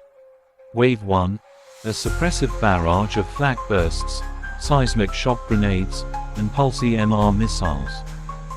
Wave 2, precision strike units, equipped with burrowing tips and stealth field modulations. Designed to hit hard, and vanish. Wave 1 will bring the storm, Mace said evenly, locking coordinates. Wave 2 will be the silence after, 1-4 added, her voice cold and focused. Each drone bore the digital signature now, as good as extensions of themselves. Meanwhile, Glaive stood across the room at the central rig, his body still healing from the crash 3 weeks prior. Metal plates stitched into his bones, scars freshly sealed with flesh foam. He keyed in the final subroutines for the oblation's full assault AI, feeding combat heuristics drawn from recent engagements. AI initialized. Manual overrides locked. Full remote combat control. Green. Oblations ready to tear a new hole in the planet, he confirmed to Afterlife. The strategy table pulsed with projected battlefield overlays. Afterlife stood at the center, helmet clipped to his hip, watching with one dark eye on the planetary sprawl ahead. The enemy fortress, ringed in antimatter traps and shield nodes, loomed beneath the projection like a fang rising from the ground. Anna stood beside him, Ghost behind her like a silent shadow. They would slip in during the chaos. Afterlife spoke without turning. Your window will be short.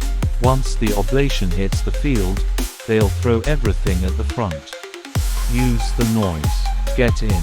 He tapped the interface. Drones rippled across the holographic field like storm clouds being born. Glaive, fire when ready. Glaive's voice crackled across the bridge. Oblation online. Drone wings moving to attack pattern. Scatter blitz theta. Hinnom comes in 3, 2, 1. The first drone dropped from orbit like a meteor. Then 2, then 50. The sky turned to fire.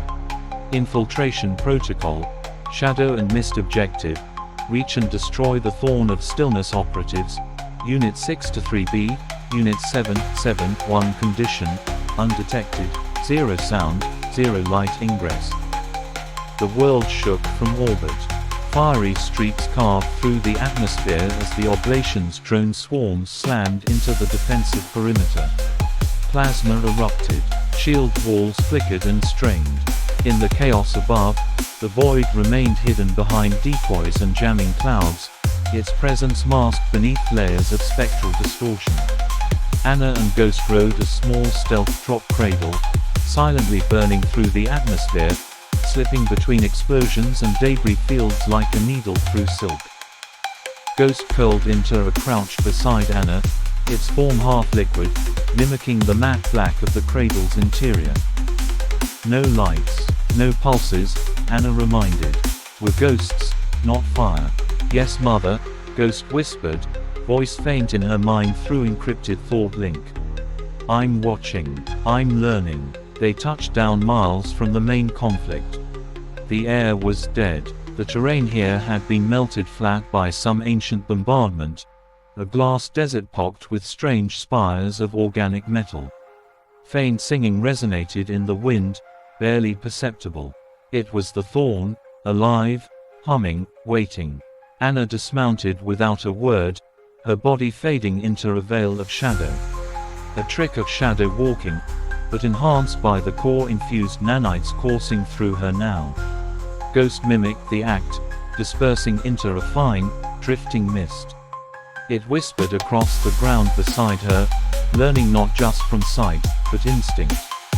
There, Anna said mentally, pointing with a subtle nod toward a chasm, jagged, crystalline, emitting faint pulses. The Thorn's root system. We cut through it, we sever whatever it's feeding. Ghost hesitated, only for a moment. The Thorn. It hurts to be near it.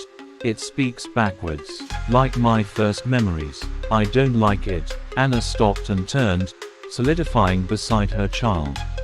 Good, that means you're alive, she said, placing her hand to Ghost's shifting shoulder.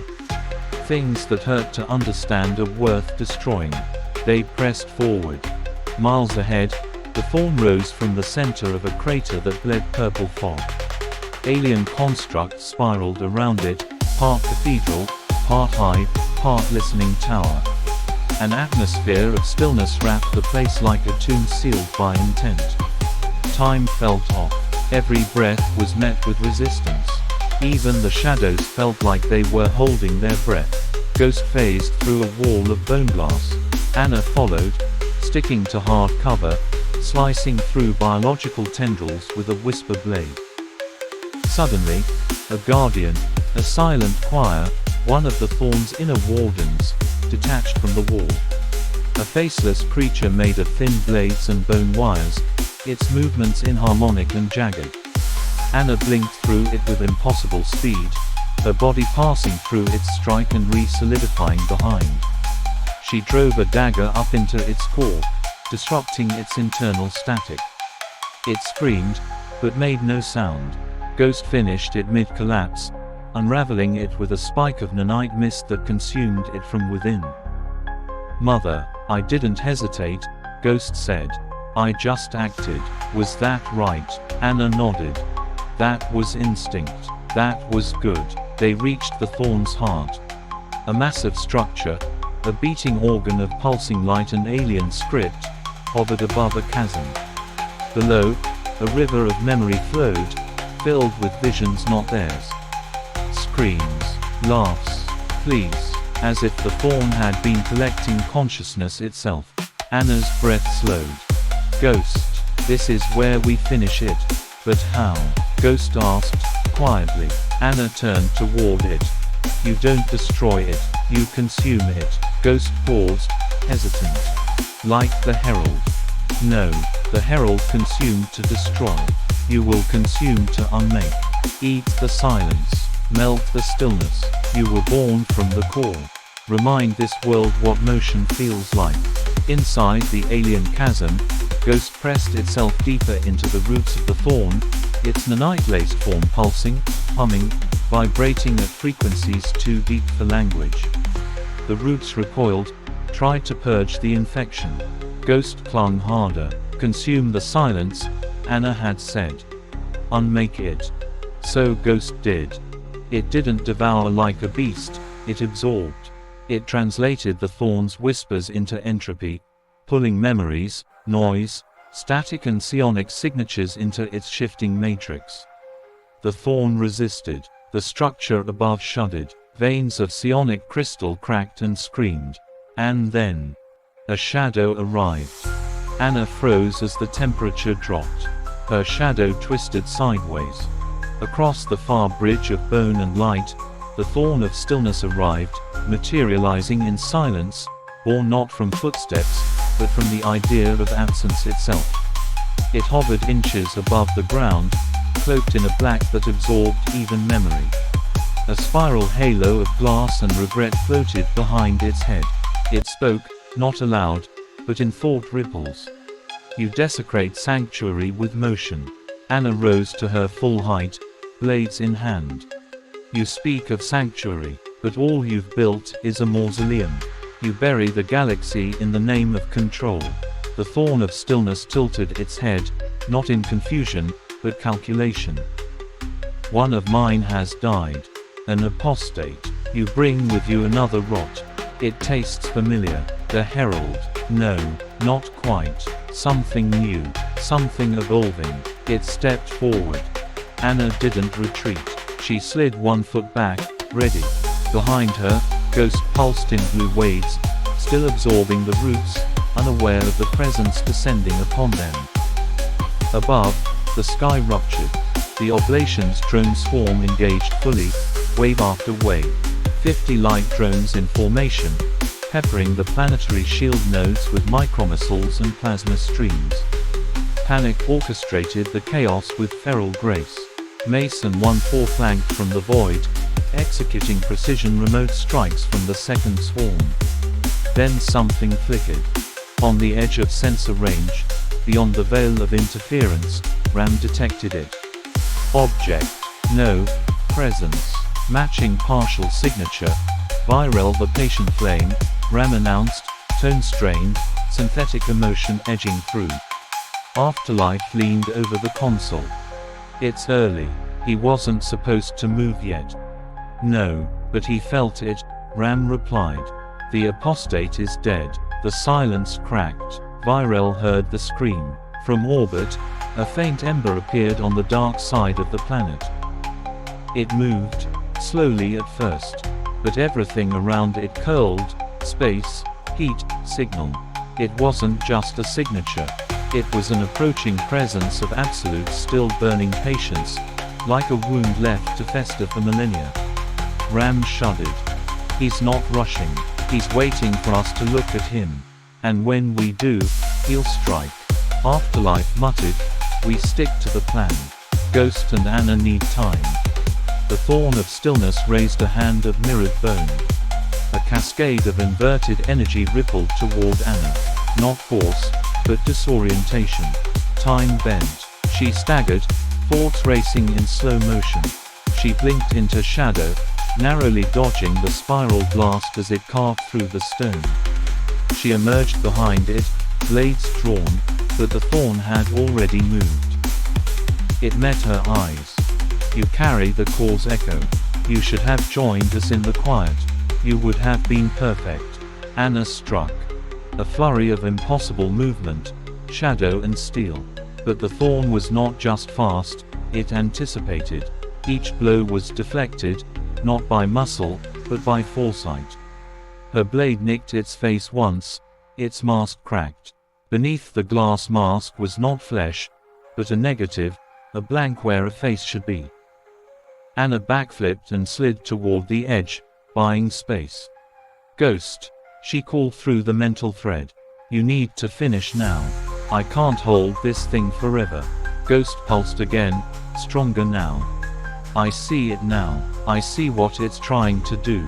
It wants to stop thought. I won't let it." It surged. Nanites flowed like rivers. The thorn's roots buckled. A moan of agony rippled through the thorn's cathedral-like chamber. Anna charged again, blades glowing with core resonance. The thorn of stillness raised both arms. A pulse of gravity. Anna was flung against the wall, but caught. Ghost had moved. In its full form now, half child, half starlight, it held Anna in the air with a lattice of nanite strands. "I'm not done being a family yet."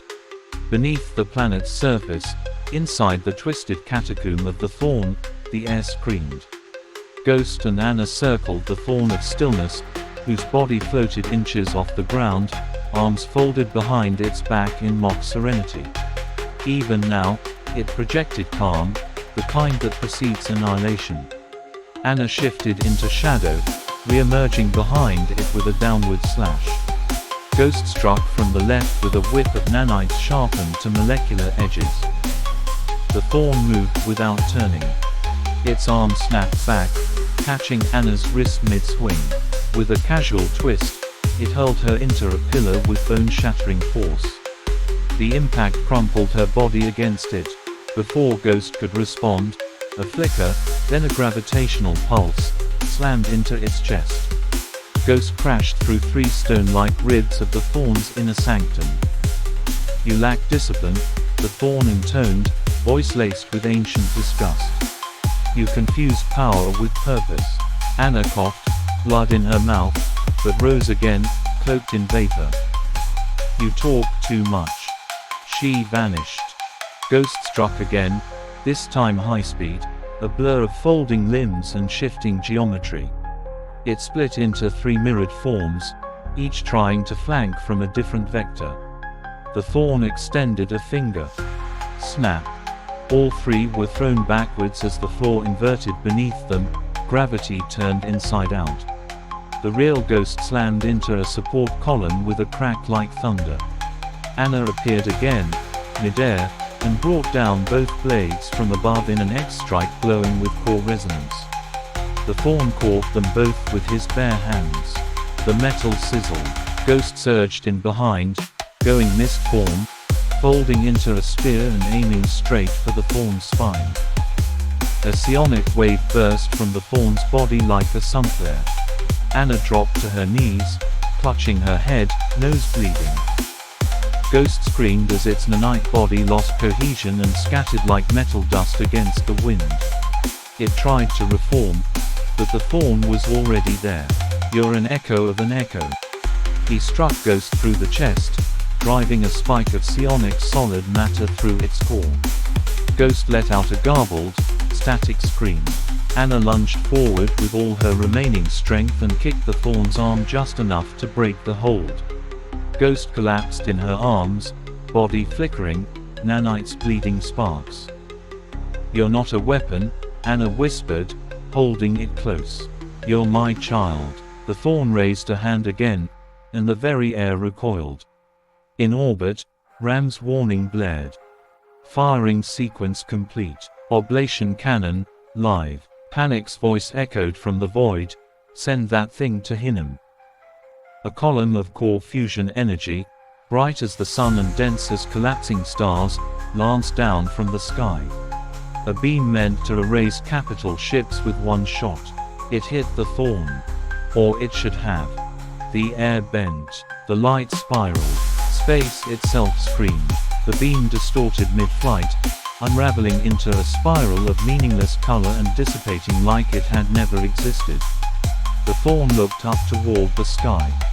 A louder scream. Good. I will end that noise too. He turned away from Anna and Ghost. For a moment, his back was exposed. Anna looked down at Ghost's fading form, one eye still flickering. Mother, run, it said weakly. No, no more running. She surged forward, one last strike, but the Thorn was already gone. It ascended, not with flight, but by removing itself from the concept of location, vanishing toward the sky and the battle above, where the oblation, drones, and the void waited. Anna knelt beside Ghost, her body broken, her will burning. Atmosphere tore itself apart. The Thorn of stillness erupted from the planet's surface in a distortion wave that shredded clouds and sent sonic booms across the upper stratosphere. The ships of the Obituary Protocol, the Void, the Oblation, and hundreds of deployed drones, immediately recalibrated orbit to account for the sudden intrusion of a force that warped gravitational truth with its presence alone. The Oblation, positioned as the spear point, flared with heat sinks as it launched another core fusion beam. The Thorn of stillness extended a hand. The beam hit, then twisted backward, refracting through itself and shattering into thousands of mirrored arcs across the sky. Direct hit refracted, Ram reported. That should not be possible. 1-4, on board the Void, grimaced. Target phase shifted, like it's fighting from somewhere sideways. Doesn't matter, Panic growled over comms. We bleed it until it bleeds for real. The drones died to buy time. Wave 1 of 25 drones launched in a semi-spherical flanking formation. Each drone was remote piloted in tandem by 1-4, Mace, and Panic, guided by algorithmic coordination from RAM. The drones unleashed micro-singularity missiles and searing rail bursts at the Thorn. Impact radius confirmed. No penetration. The Thorn floated, rotating slowly, and gestured. Drones fell without contact, folded inward, their hulls crushed by unseen forces. Ghost's earlier warning echoed in Ram's systems. This isn't new. It's old. It's ancient. Still, Wave 2 launched. This time, a coordinated suicide assault, drones encircling the Thorn and detonating their compressed fusion cores simultaneously. The explosion cracked the sky and lit the upper atmosphere in a spiraling aurora of fire and static. For a heartbeat, silence. Did we get him? Glaive asked, controlling the oblation remotely. The smoke cleared. The Thorn remained.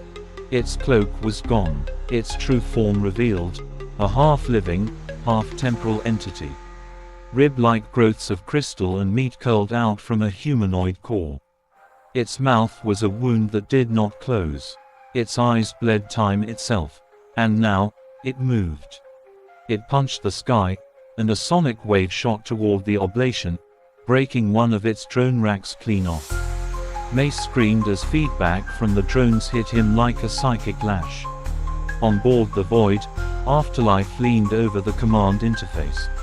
We have to bring it in. Make it commit. Bleed it dry. 1-4 tapped into the remains of the third drone cluster. Redirecting surviving drones, focus all telemetry on the distortion matrix.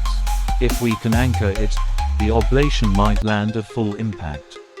Glaive, Afterlife said, give me that cannon. One last shot.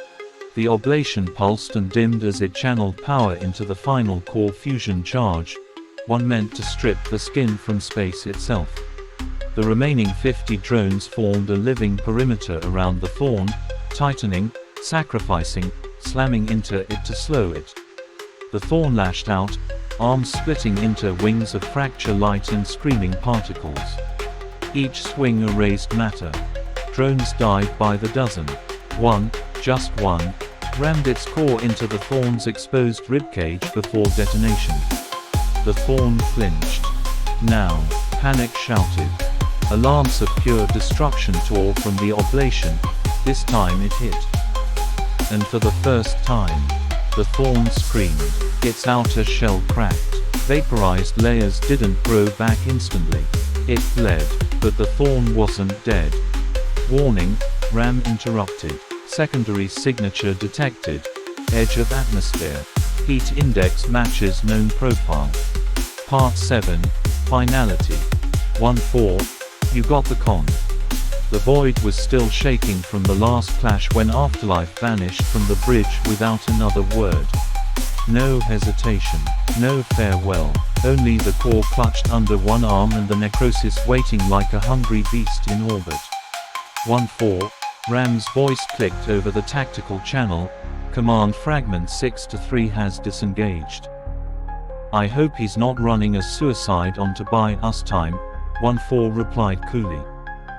Inside the necrosis, the air was cold, not from lack of heat, but from presence, too much presence. The ship was more a sentient skeleton than metal, and the core pulsed like a heart in its palm. Afterlife went through the startup sequence on the necrosis. Are you really going to do this? Asked Harmony. I am. It has to be done. Afterlife got out and walked around the necrosis for one last inspection. The necrosis was silent save for the hum of containment fields. Afterlife stood alone in the auxiliary forge chamber.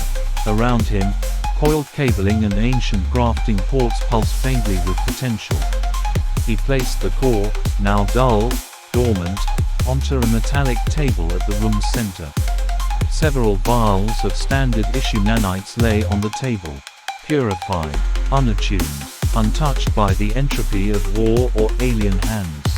He lifted one, slid it into the feed socket, and pressed the transfer.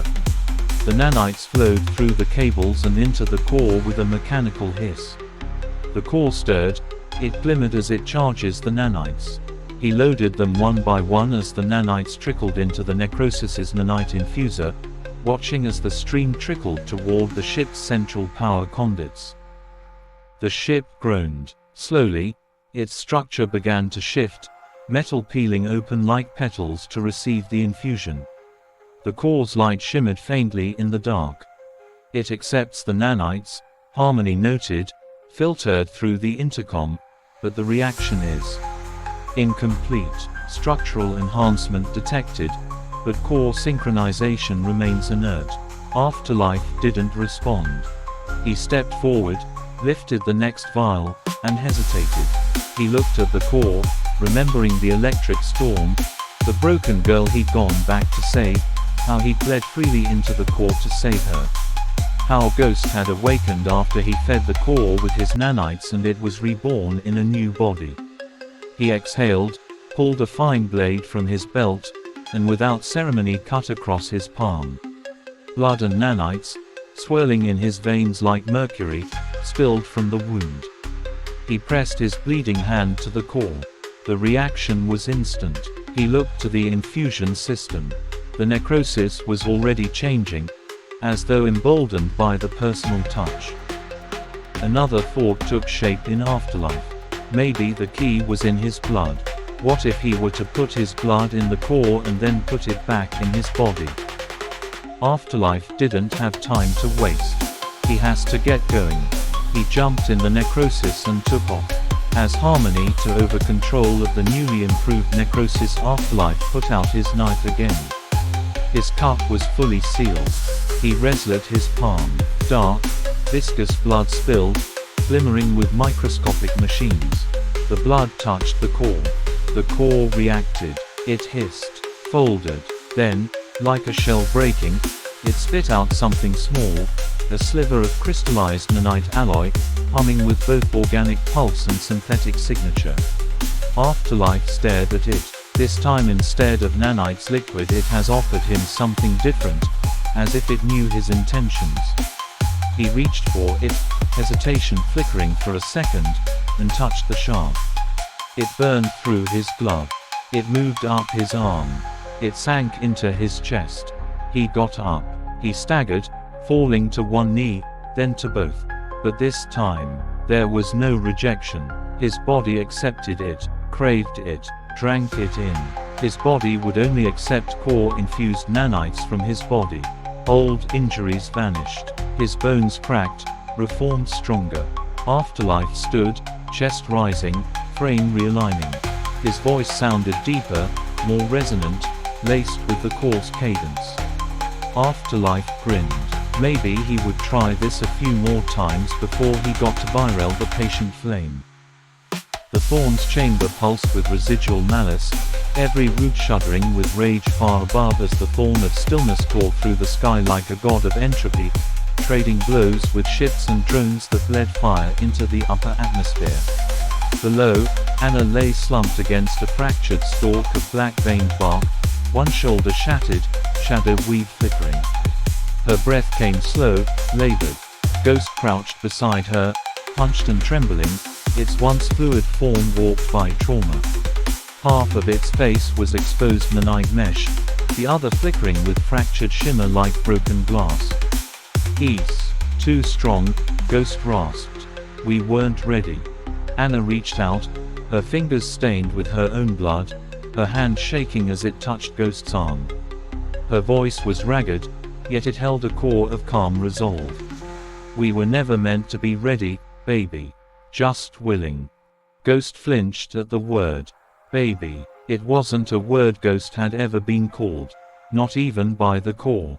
Anna lifted her gaze, staring at the base of the thorn, where one of the deep black roots, still writhing faintly from their earlier assault, had cracked open, seeping viscous light like spoiled marrow. "Eat it," she said. Ghost blinked. "The root. Yes, you're not just nanites, you're more. And that thing, that root is alive. Lead it, feed on it, heal." Ghost hesitated. "But you said I shouldn't just eat things. You said I was more than that now." "You are," she whispered. "But I'm not telling a weapon to feed. I'm telling my child to survive." The word hit harder than any strike from the thorn. Ghost trembled again, but this time it wasn't pain, it was something else. Something unfamiliar. It stood slowly, limping toward the severed root, its form flickering. Where its steps touched the ground, nanites crawled, extending like veins of mercury. Ghost looked back once. "Mother." Anna smiled, pain-lined but warm.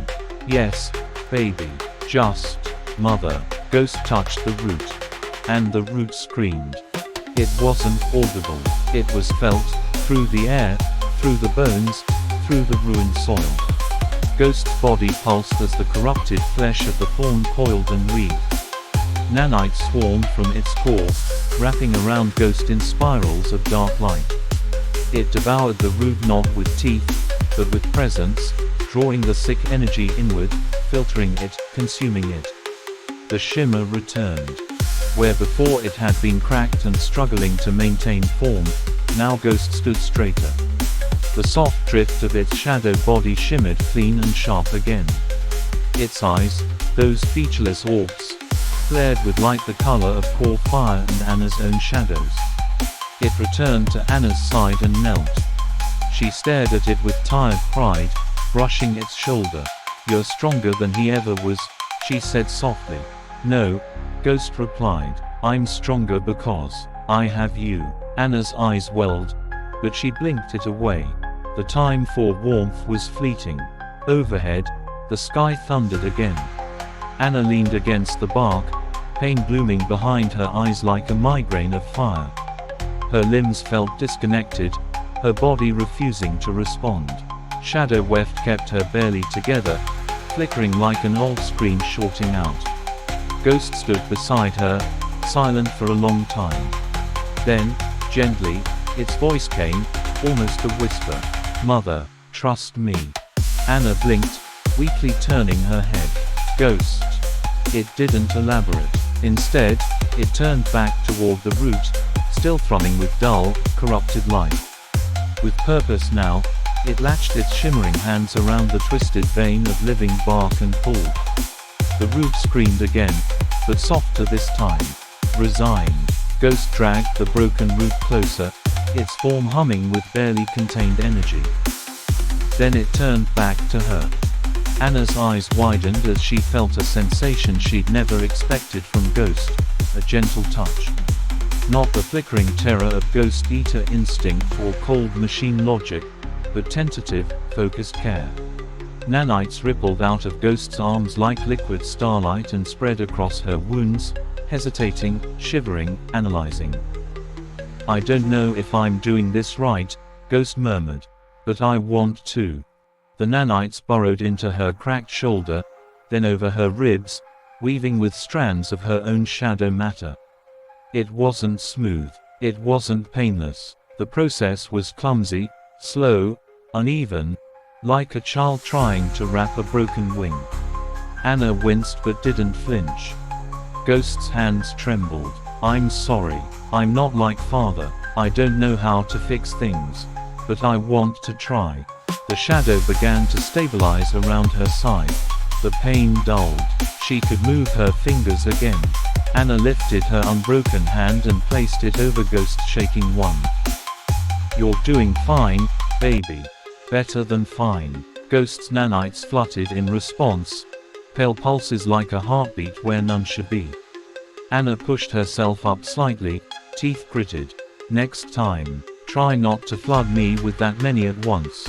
You nearly rewired my spine." Ghost tilted its head. "Noted." Then, very quietly, "Thank you for trusting me." Anna smiled, resting her forehead against Ghost's. "Always." The sky was a bladed canvas of flame and debris. The thorn of stillness, wounded, pulsing with exposed marrow and fractured bark like armor, hovered just above the atmosphere. Veins of cold light snaked across its body, twisted with roots of ancient biomass. It bled energy and sap, but its many limbs still moved like reaping blades across the void. The oblation, scarred and sputtering, led vapor trails as it circled for another attack run. Only 11 drones remained of the original 150. The rest were charred cinders scattered across the exosphere, sacrifices to buy each precious second. 1-4's voice cut in over comms. "Drone wave Bravo 6 converging. Target remains hostile and resistant."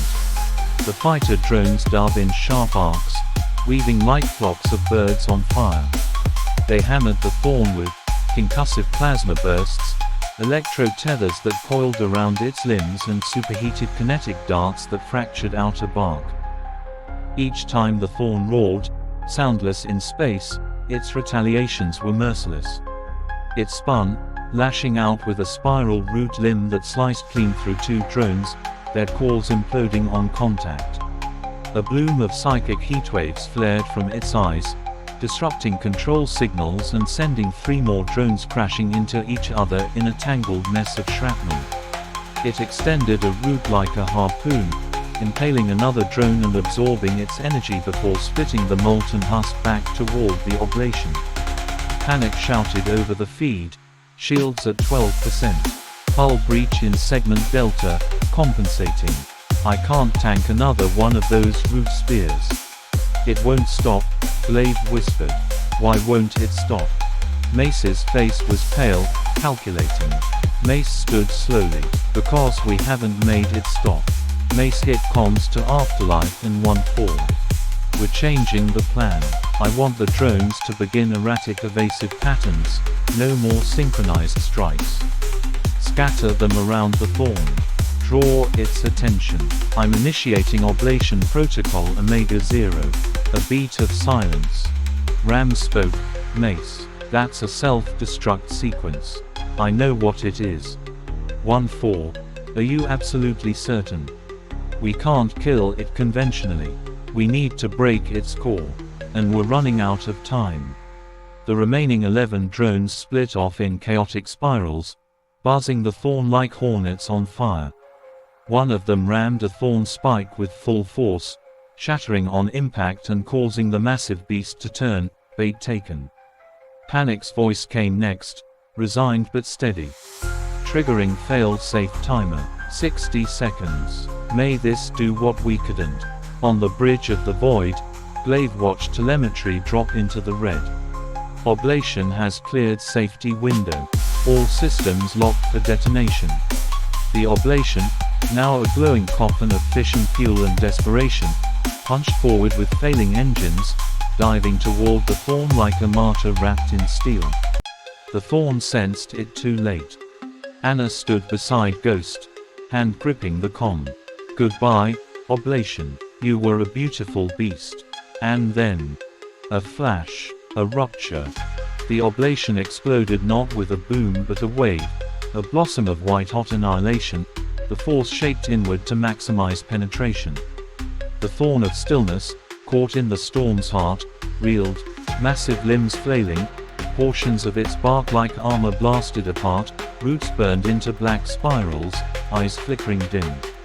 It screamed, not in pain, but in defiance. And yet, it was weakened, bleeding, slower. Anna looked to Ghost. Now, we finish what the fire started. The Halcyon sarcophagus dropped out of transit on the edge of a charred starfield, the void unnervingly still. Metric sat in the pilot's seat, hands tight on the controls, her eyes scanning the swirling remnants of blackened alloy and slagged hull fragments. The wreckage of the Indifference drifted like ghost bones across the stars. Blith stood behind her, armored arms crossed, jaw rigid. No distress signal, no escape pods, no comms, just gone. Metric's voice was tight. The eulogy is still intact. Minimal propulsion, no weapon charge. They're drifting. She turned. We dock fast, in and out. They may have oxygen reserves for a day more. The sarcophagus latched to the eulogy with a heavy thud, and the pressurization seal hissed open. Blith took point with his plasma carbine drawn, Metric close behind. Inside, the ship was dim, not damaged, but quiet. Too quiet. Emberlight sat slumped in the command bay, her once flaming armor now scorched and darkened, half of her helmet fused to her cheek. Metric knelt beside her, his voice oddly gentle. "You're alive." She rasped, barely. "Where's Kindle?" Blith asked, eyes already scanning. "Dead," Emberlight said. "The others are in containment bags."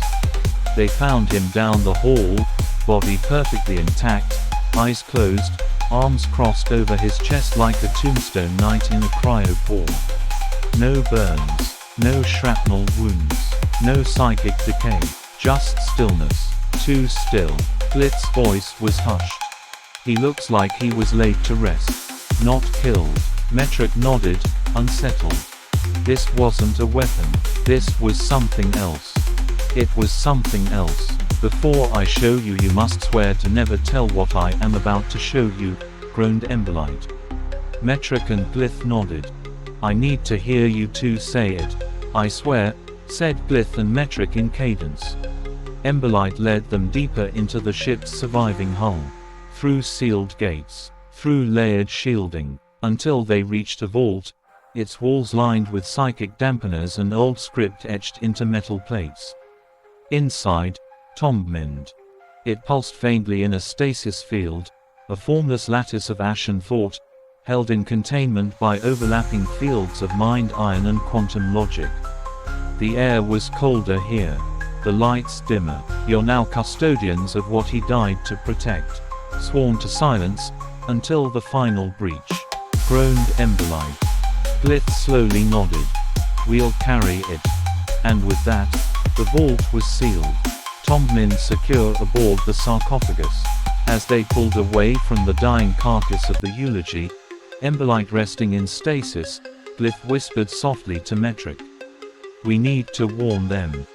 Metric shook her head. "No, we need to finish this fight first." The Halcyon sarcophagus spun into jump alignment, Tombmind secure, Kindle's secrets heavy in their hands. Then the stars stretched, and they were gone. Cratered impact site, 7 kilometers from the ruined core roots. The sky above still roared with residual plasma trails. Smoke columns twisted toward the storm-drenched clouds, thunder booming like judgment. A deep fissure marked the impact zone. Chunks of scorched flesh and alien bark sizzled against stone.